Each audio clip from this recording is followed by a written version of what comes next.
大家好，欢迎来到我的频道。本期节目跟大家读的是《冰与火之歌卷1权力的游戏》的第6章 Catelyn。 Okay, let's begin. Catelyn. Of all the rooms in Winterfell's great keep, Catelyn's bedchambers were the hottest. She seldom had to light a fire. The castle had been built over a natural hot spring, and the scalding waters rushed through its walls and chambers like blood through a man's body, driving the chill from the stone halls, filling the glass gardens with a moist warmth, keeping the earth from freezing. Open pools smoked day and night in a dozen small courtyards. That was a little thing in summer. In winter, it was the difference between life and death. Catelyn's bath was always hot and steaming, and her walls warm to the touch. The warmth reminded her of Riverrun, of days in the sun with Lysa and Edmure, but Ned could never abide the heat. The Starks were made for the cold, he would tell her, and she would laugh and tell him in that case they had certainly built their castle in the wrong place. So when they had finished, Ned rolled off and climbed from her bed, as he had 1,000 times before. He crossed the room, pulled back the heavy tapestries, and threw open the high, narrow windows one by one, letting the night air into the chamber. The wind swirled around him as he stood facing the dark, naked and empty-handed. Catelyn pulled the furs to her chin and watched him. He looked somehow smaller and more vulnerable, like the youth she had wed in the sept at Riverrun 15 long years ago. Her loins still ached from the urgency of his love-making. It was a good ache. She could feel his seed within her. She prayed that it might quicken there. It had been 3 years since Rickon. She was not too old. She could give him another son. "I will refuse him," Ned said as he turned back to her. His eyes were haunted, his voice thick with doubt. Catelyn sat up in the bed. "You cannot. You must not. My duties are here in the north. I have no wish to be Robert's hand." "He will not understand that. He is king now, and kings are not like other men. If you refuse to serve him, he will wonder why, and sooner or later he will begin to suspect that you oppose him. Can't you see the danger that would put us in?" Ned shook his head, refusing to believe. "Robert would never harm me or any of mine. We were closer than brothers. He loves me. If I refuse him, he will roar and curse and bluster, and in a week we will laugh about it together. I know the man." "You knew the man," she said. "The king is a stranger to you." Catelyn remembered the dial of Dead in the Snow, the broken antler lodged deep in her throat. She had to make him see. She had to make him see. "Pride is everything to our king, my lord. Robert came all this way to see you, to bring you this great honor. You cannot throw them back in his face." "Honors!" Ned laughed bitterly. "In his eyes, yes," she said. "And in yours?" "And in mine," she blazed, angry now. Her cheek blazed. Why couldn't he see? "He offers his own son in marriage to our daughter. What else would you call that? Sansa might someday be queen. Her sons could rule from the wall to the mountains of Dorne. What is so wrong with that?" "Gods, Catelyn, Sansa is only 11, Ned said. "And Joffrey is," she finished for him, "crown prince, and heir to the Iron Throne." 铁王座，权力的象征。"And I was only 12 when my father promised me to your brother Brandon." That brought a bitter twist to Ned's mouth. Bitter twist. "Brandon, yes, Brandon would know what to do. He always did. It was all meant for Brandon. You, Winterfell, everything. He was born to be a king's hand and a father to queens. I never asked for this cup to pass to me." "Perhaps not. Catelyn said, but Brandon is dead, and the cup has passed, and you must drink from it, like it or not. Ned turned away from her, back to the night. He stood staring out into the darkness, watching the moon and the stars, perhaps the sentries on the wall. Sentries. 哨兵. Catelyn softened then. Softened 就是软和下来. To see his pain. Eddard Stark had married her in Brandon's place, as custom decreed. As custom decreed, 按照习俗的意思. But the shadow of his dead brother still lay between them, as did the other, the shadow of the woman he would not name, the woman who had borne him his bastard son. Bastard son 就是私生子，不是说混蛋的意思，私生子的意思。She was about to go to him when the knock came at the door, loud and unexpected. Ned turned, frowning. What is it? Desmond's voice came through the door. My lord, Mr. Lewin is without and begs urgent audience. You told him I had left orders not to be disturbed? Yes, my lord, he insists. Very well, send him in. Ned crossed to the wardrobe and slipped on a heavy robe. Catelyn realized suddenly how cold it had become. She sat up in bed and pulled the furs to her chin. Perhaps we should close the windows, she suggested. Ned nodded absently. Absently, 心不在焉. Mr. Lewin was shown in. The maester was a small grey man. His eyes were grey and quick and saw much. His hair was grey, with little the years had left him. His robe was grey wool. Robe 就是长袍，就是古人都喜欢披在身上的那种长袍嘛。Trimmed with white fur, the stock colors. Its great floppy sleeves had pockets hidden inside. Lewin was always tucking things into these sleeves and producing the other things from them. Books, messages, strange artifacts, toys for the children. With all he kept hidden in his sleeves, Catelyn was surprised that Mr. Lewin could lift his arms at all.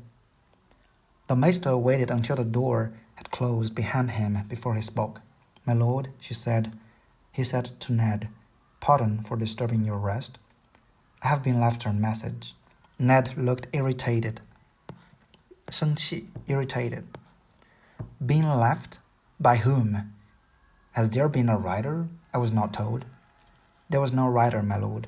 Only a carved wooden box, left on a table in my observatory while I napped. Napped, 午休 observatory. 观星室，我以为是实验室，差不多的意思。My servants saw no one, but it must have been brought by someone in the king's party. We have had no other visitors from the south. A wooden box, as you said. Inside was a fine new lens for the observatory, from Mir by the look of it. The lens crafters of Mir are without equal. Ned frowned. He had little patience for this sort of thing. Catelyn knew. A lens, he said. What has that to do with me? I asked the same question, Mr. Lewin said. Clearly, there was more to this than the seeming. There was more to this than the seeming. 就是暗藏玄机，这大家可以记忆中，这是一个表达，固定的表达。There's more to this than the seeming， 就是比表面上看起来的、看似的东西内涵更多，暗藏玄机的意思。翻译的非常好。Under the heavy weight of her furs, Catelyn shivered. 站立 shivered. A lens is an instrument to help us see. Indeed, it is. He fingered the collar of his order, a heavy chain worn tight around the neck beneath his robe, each link forged from a different metal. Catelyn could feel dread stirring inside her once again. What is it that they would have us see more clearly? The very thing I asked myself. Mr. Lewin drew a tightly rolled paper out of his sleeve. I found the true message concealed within a false bottom when I dismantled the box and the lens had come in, but it is not for my eyes. Ned held out his hand. Let me have it then. Lewin did not stir. Respond. Pardons, my lord. The message is not for you either. It is marked for the eyes of the Lady Catelyn, and her alone. May I approach? Catelyn nodded, not trusting to speak. The maester placed the paper on the table beside the bed. It was sealed with a small blob of blue wax. Lewin bowed and began to retreat. Stay, Ned commanded him. His voice was grave. He looked at Catelyn. What is it? My lady, you're shaking. I'm afraid, she admitted. She reached out and took the letter in trembling hands. The furs dropped away from her nakedness, forgotten. In the blue wax was the moon and falcon seal of House Arryn. It's from Lysa. Catelyn looked at her husband. It will not make us glad, she told him. There is grief in this message. Ned, I can feel it. Ned frowned, his face darkening. Open it. Catelyn broke the seal. Her eyes moved over the words. At first, they made no sense to her. Then she remembered. Lysa took no chances. When we were girls together, we had a private language, she and I. Can you read it? Yes, Catelyn admitted. Then tell us. Perhaps I should withdraw, Mr. Lewin said. No, Catelyn said. We will need your counsel. Counsel, 意见，就是大臣给那个主公的提的意见。She threw back the furs and climbed from the bed. The night air was as cold as the grave on her bare skin as she padded across the room. Mr. Lewin averted his eyes. Even Ned looked shocked. What are you doing? He asked. Lighting a fire, Catelyn told him. She found a Jason gone and shrugged into it, then knelt over the cold hearth. 火炉壁炉 Mr. Lewin, Ned began. Miss Lewin has delivered all my children. Catelyn said, This is no time for false modesty. She slid the paper in among the kindling and placed the heavier logs on top of it. Ned crossed the room, took her by the arm, and pulled her to her feet. He held her there, his face inches from her. My lady, tell me, what was this message? Catelyn stiffened in his grasp. A warning, she said softly, if we have the wits to hear. His eyes searched her face. Go on. Lysa says Jon Arryn was murdered. His fingers tightened on her arm. By whom? The Lannisters, she told him. The Queen. Ned released his hold on her arm. There were deep red marks on her skin. God, he whispered. His voice was hoarse. Your sister is sick with grief. She cannot know what she is saying.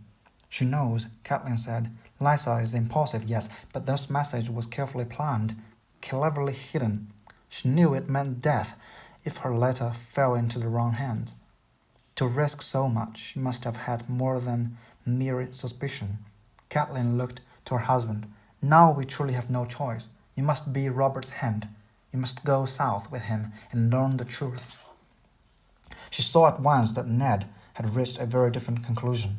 The only truth I know are here. The south is a nest of adders I would do better to avoid. Lewin plucked at his chain collar, where it had chafed the soft skin. Guashang chafed the soft skin of his throat. The hand of the king has great power, my lord. Power to find the truth of Lord Arryn's death, to bring his killers to the king's justice. Power to protect Lady Arryn and her son, if the worst be true. Ned glanced helplessly around the bedchamber. Catelyn's heart went out to him, but she knew she could not take him in her arms just then. First, the victory must be won, for her children's sake. You say you love Robert like a brother. Would you leave your brother surrounded by Lannisters? The others take both of you, Ned muttered darkly. He turned away from them and went to the window. She did not speak, nor did the maester. They waited, quiet, while Eddard Stark said a silent farewell to the home he loved. When he turned away from the window at last, his voice was tired and full of melancholy. Melancholy 就是一种伤感吧。And moisture glittered faintly in the corners of his eyes. My father went south once to answer the summons of our king. He never came home again. A different time, Mr. Lewin said. A different king. Yes, Ned said dully. He seated himself in the chair by the hearth. Catelyn, you shall stay here in Winterfell. His words were like an icy shaft through her heart. No, she said, suddenly afraid. Was this to be her punishment? Never to see his face again, nor to feel his arms around her? Yes, Ned said, in words that would brook no argument. You must govern the North in my stead, while I run Robert's errands. Run someone else's errands. 就是帮别人跑腿。There must always be a stock in Winterfell. Robb is 14. Soon enough, he will be a man grown. He must learn to rule, and I will not be here for him. Make him part of your councils. He must be ready when his time comes. God's will, not for many years, Mr. Lewin murmured.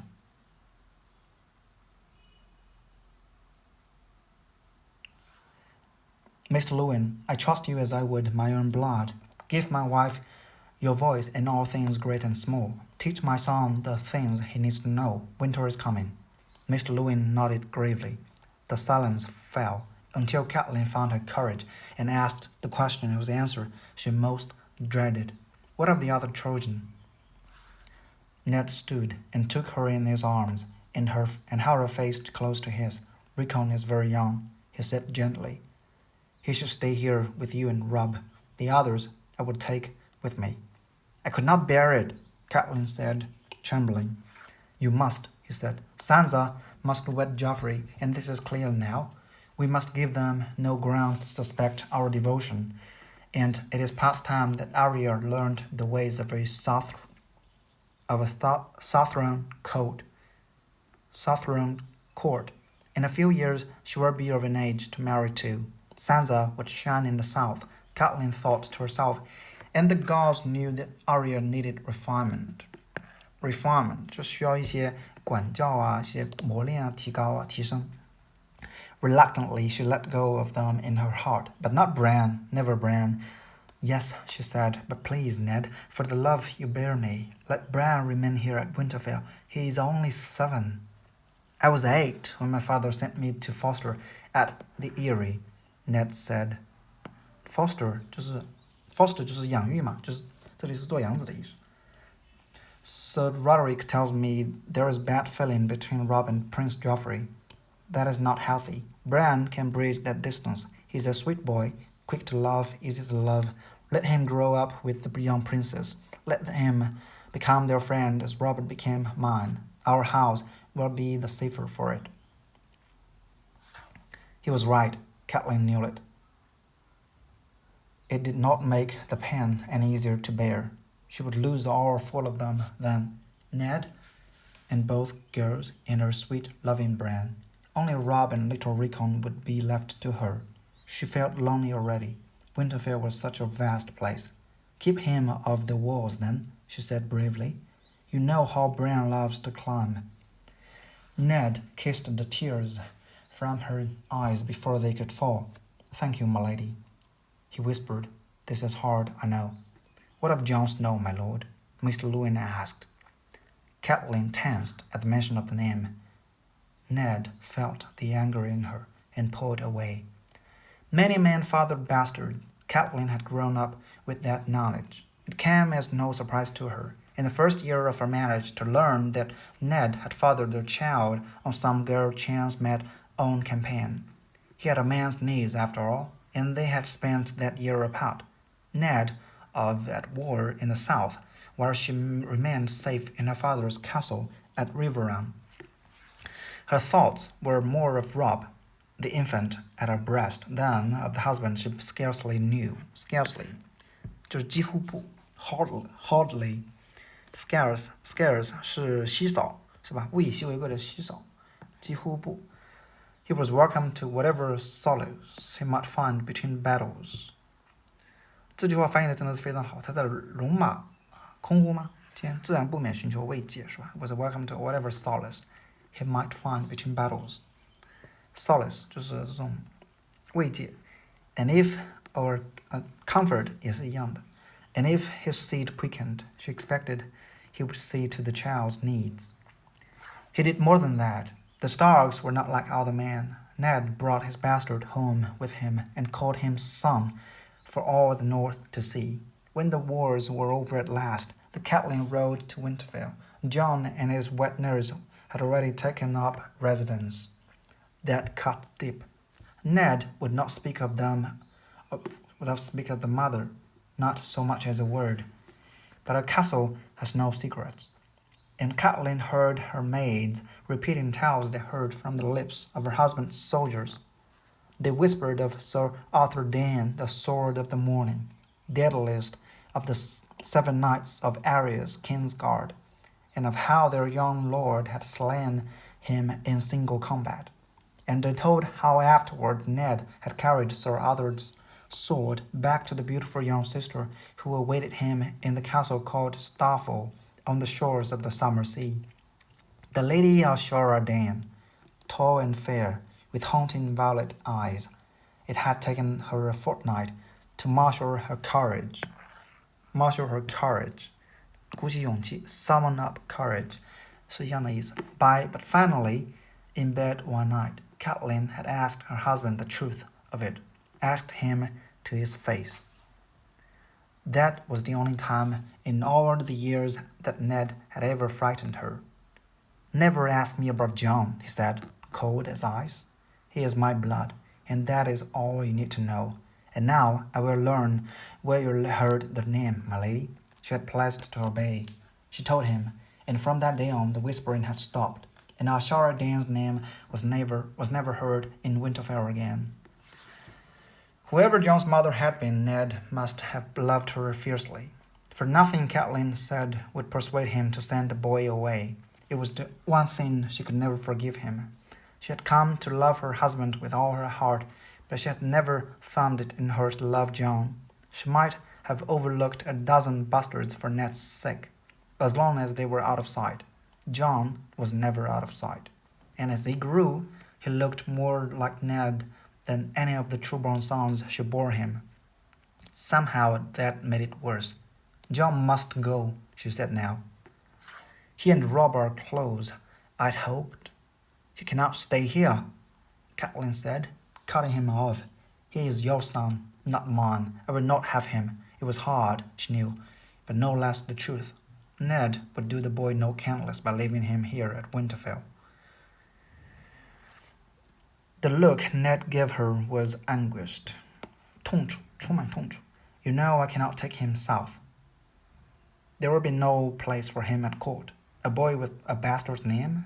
You know what they will say of him. He will be shunned. Shunned 就是排挤. Catelyn armored her heart against the mute appeal in her husband's eyes. 无声的诉求，无声的抗议，无声的这种央求. They say your friend Robert has fathered a dozen bastards himself, and none of them has never been seen at court. Ned blazed. 愤怒地说道 The Lannister woman has seen to that. How can you be so damnably cruel, Catelyn? He's only a boy. His fury was on him. He might have said more and worse, but Mr. Lewin cut in. Another solution presents himself, he said, his voice quiet. Your brother Benjen came to me about Jon a few days ago. It seems the boy aspires to take the black. Ned looks shocked. He asked to join the Night's Watch. Catelyn said nothing. Let Ned work it out in his own mind. Her voice was not bewildered now. Yet gladly would she have kissed the Maester just then. His was the perfect solution. Benjen Stark was a sworn brother. Jon would be a son to him. The child he would never have. and in time the boy would take the oath as well. The oath, 宣誓, 誓言. He would father no sons who might someday contest with Catelyn's own grandchildren for Winterfell. Mr. Lewin said, "There is great honor in service on the wall, my lord, and even a bastard may rise high in the Night's Watch," Ned reflected. Still, his voice was troubled. Jon is so young. If he asked this when he was a man grown, that would be one thing, but a boy of 14... A hard sacrifice, Mr. Lewin agreed. Yet these are hard times, my lord. His road is no crueler than yours or your lady's. Catelyn thought of the 3 children she must lose. It was not easy keeping silent then. Ned turned away from them to gaze out the window, his long face silent and thoughtful. Finally he sighed and turned back. "Very well," he said to Mr. Lewin. "I suppose it is for the best. I will speak to Jon. Speak to Ben." "When shall we tell Jon?" the maester asked. "When I must. Preparations must be made. It will be a fortnight before we are ready to depart. I would sooner let Jon enjoy these last few days. Summer will end soon enough, and childhood as well. When this time comes, I will tell him myself."